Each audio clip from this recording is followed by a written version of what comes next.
اونٹ اونٹ جسے صحرا کا جہاز بھی کہا جاتا ہے، بہت سی خوبیوں کا حامل ہے۔ صحرا کے گرم موسم کو برداشت کرنے کے لیے خدا تعالیٰ نے اس کے اندر بے پناہ صلاحیتیں پیدا کی ہیں۔ ان میں سے چند ایک کا ذکر آج اس ویڈیو میں ہوگا۔ اونٹ میٹھا اور کھارا دونوں طرح کا پانی پی سکتا ہے۔ یہ یہاں تک کہ ڈیڈ سی، جسے بحیرہ مردار بھی کہا جاتا ہے، اس کا پانی بھی پی سکتا ہے اور اسے کچھ نہیں ہوگا۔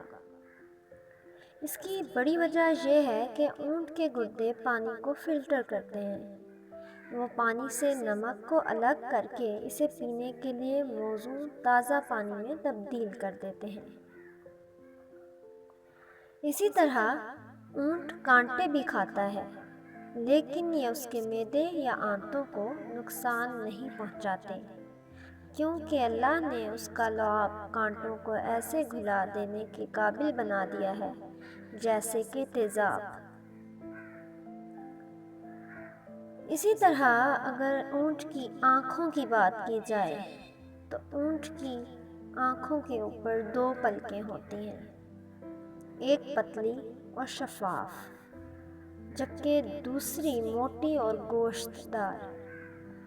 اس کی وجہ یہ ہے کہ جب صحرا میں ریت کا طوفان آتا ہے تو یہ اپنی شفاف پلک بند کر دیتا ہے تاکہ ریت آنکھوں میں نہ جائے۔ اس کے ذریعے وہ ریت کے طوفان میں بھی اپنا راستہ دیکھ لیتا ہے اور اس کی آنکھوں کو بھی کوئی نقصان نہیں پہنچتا۔ ہے نا یہ حیرت انگیز بات؟ اس کے علاوہ اونٹ اپنے جسم کا درجہ حرارت بھی تبدیل کر سکتا ہے۔ جی ہاں، واقعی اونٹ اپنے جسم کا درجہ حرارت بھی تبدیل کر سکتا ہے۔ اگر سردی ہو تو اس کا درجہ حرارت بڑھ جاتا ہے، اور اگر صحرا میں گرمی ہو تو اس کا جسمانی درجہ حرارت کم ہو جاتا ہے۔